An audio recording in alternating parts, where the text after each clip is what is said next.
Hola, mukava nähdä taas. Tänään puhutaan C:sta ja G:stä.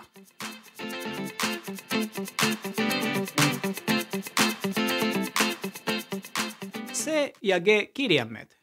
Kuinka ne annetaan espanjan kielessä? No, riippuu mikä vokaali on niiden jälkeen. Puhutaan ensin C:stä.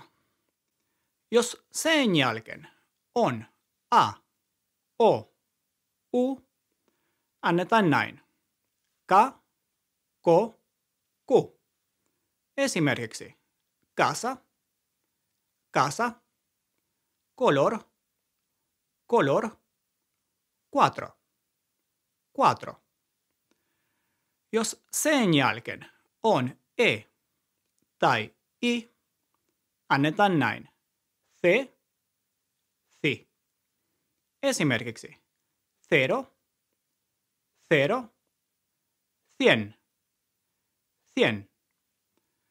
Jos C:n jälkeen on H, annetaan näin. Cha, che, chi, cho, chu.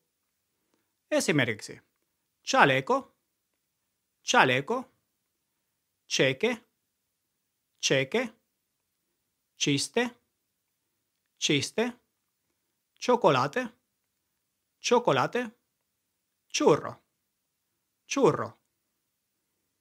Sitten on olemassa vielä yksi tapaus, kun kaksi C:tä ovat vierekkäin. Tässä tapauksessa ensimmäinen C annetaan kuin ko ja seuraava C annetaan kuin Z. Esimerkiksi acción, acción. Nyt puhutaan G:stä. Jos G:n jälkeen on A, O, U, annetaan näin. Ga, go, gu. Esimerkiksi gato, gato, gorra, gorra, guante, guante.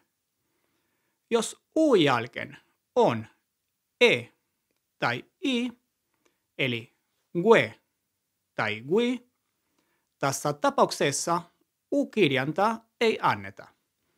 Esimerkiksi juguete, juguete, guitarra, guitarra. Sitten, jos G:n jälkeen on E tai I, annetaan näin. He tai hi. Esimerkiksi gente, gente, gimnasio, gimnasio. Siinä oli kaikki tälle päivälle. Nähdään pian seuraavalla videolla. Hasta pronto!